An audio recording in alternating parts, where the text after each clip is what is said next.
Hello and welcome to Learn and Talk's reading overview for the IELTS exam. So what exactly is the reading task? Well, first off, you're going to be given a bunch of reading to look at, and there's going to be questions matched up with them. So you have 60 minutes to read 3 separate sections, each with their own topic to read about. And you have to answer 40 questions about those 3 readings. So what does this mean in terms of time management? Well, you have 20 minutes for each section, and you have about 1.5 minutes per question. So this really means you should not spend too much time on any one section or any one question. Each reading section has a corresponding 13 to 14 questions that goes along with it. And there are 4 main types of questions. These include true, false, or not given, multiple choice questions, headings, and fill in the blanks. And we're going to go over each of those in a little bit more detail. So how should you start a reading? Well, before you start, check the main topic for each reading section. What is it about?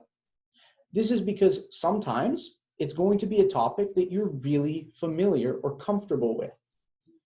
And you should always start with the most familiar topic.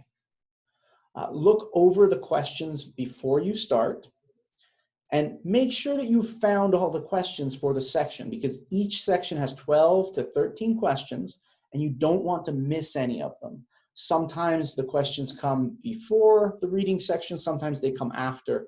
So you want to make sure you have all the questions for that section. And then, of course, begin by answering the question type that you are most comfortable with.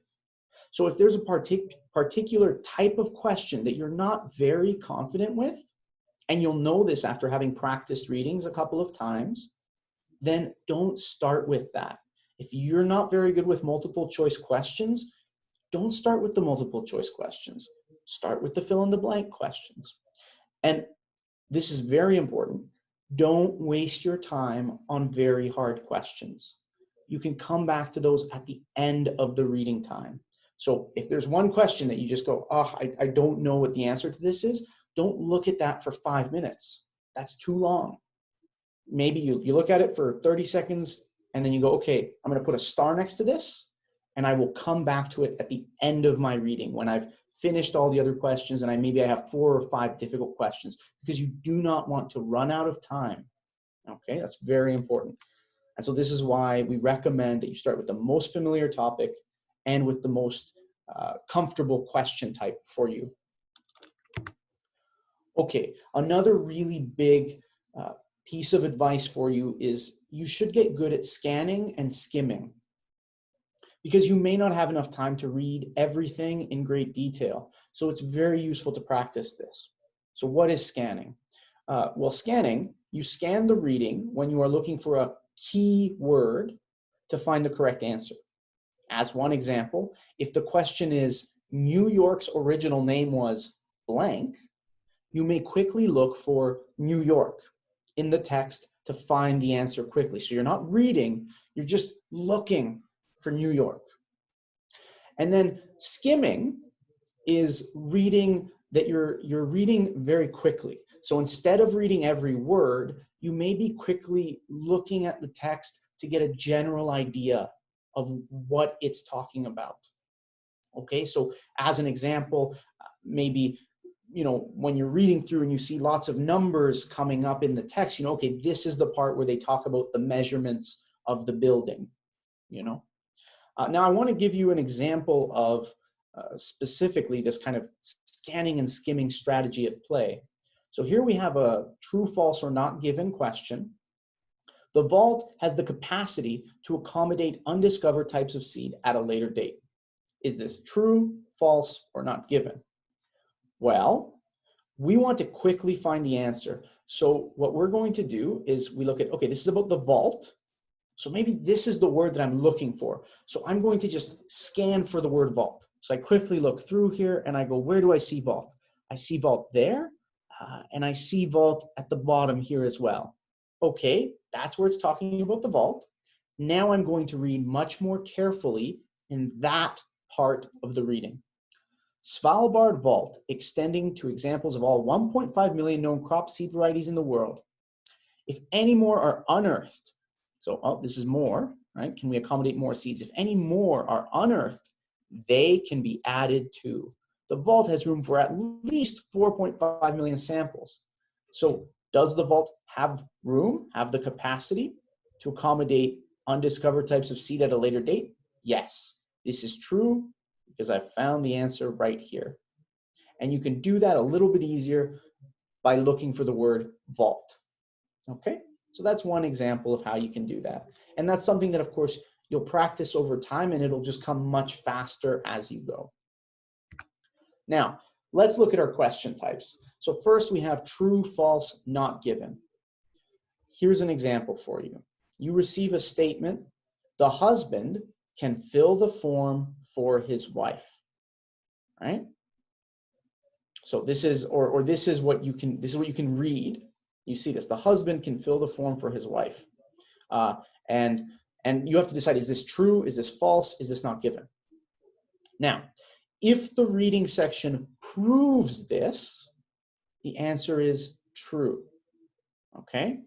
If the reading disproves this, it's false, right? And if the reading neither proves nor disproves, then the answer is not given, okay? And this is important because sometimes it can be confusing whether it's false or not given. False means we know the opposite is true, or that the reading says, no, this is not true. That's false. If the reading doesn't tell you, then it's not given. Okay, so as an example, if the reading contains, the form must be filled out in your own handwriting, then this disproves the statement, the husband can fill the form for his wife, and so the correct answer is false, right? If the form must be filled out in your own handwriting, can the husband fill out the form for their wife? No. And that means the answer is false. Always, always, always try to find evidence that either proves or disproves the statement given to you in the question. Okay, let's move on to multiple choice questions. Now, there are many different types of multiple choice questions. The most common one, of course, is there's a statement and pick A, B, C, or D. Here we have another example for you of a more unusual multiple choice question. And now the question is, select the letter corresponding to the country which first invented the items below. So these are our three multiple choice letters. And then here's our questions. So question number one, which country invented fireworks? China, Japan, or the United States? Question number two, which country invented dynamite? Question number three, which country invented gunpowder? So for all of these, you're choosing between A, B, or C. Now, some tips for multiple choice questions is make sure you read the question very carefully.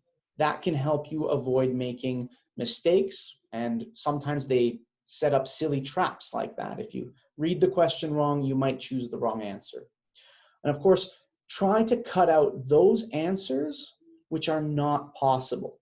So when it comes to multiple choice, if you know that the answer can't be C, then that's good. That's good information, because now you only have to choose between A and B.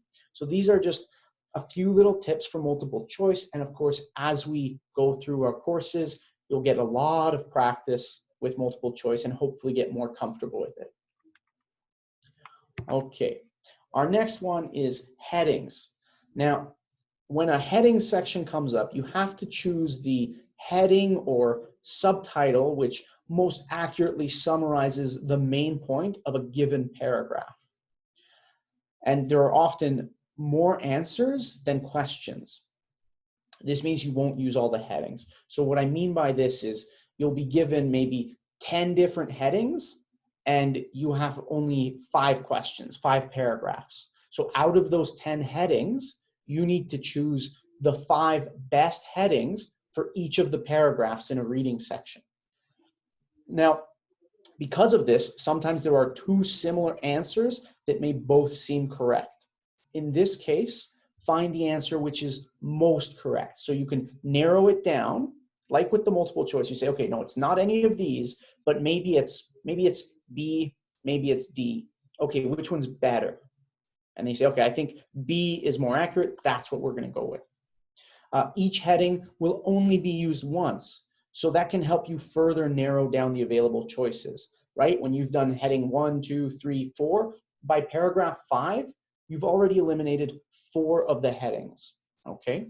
So these are all little tips to help you be better at choosing the correct heading. And finally, one of our most common sections is the fill in the blank. Now, when it comes to a fill in the blank section, it's very important to know how many words you can use. Sometimes it will say the answers are a maximum of 1 word. And when that's the case, this means that, you know, maybe you have something like science books, okay? But if you can only use 1 word, then you have to choose books as the answer, okay? If you put science books, you'll get it wrong because you could only use 1 word.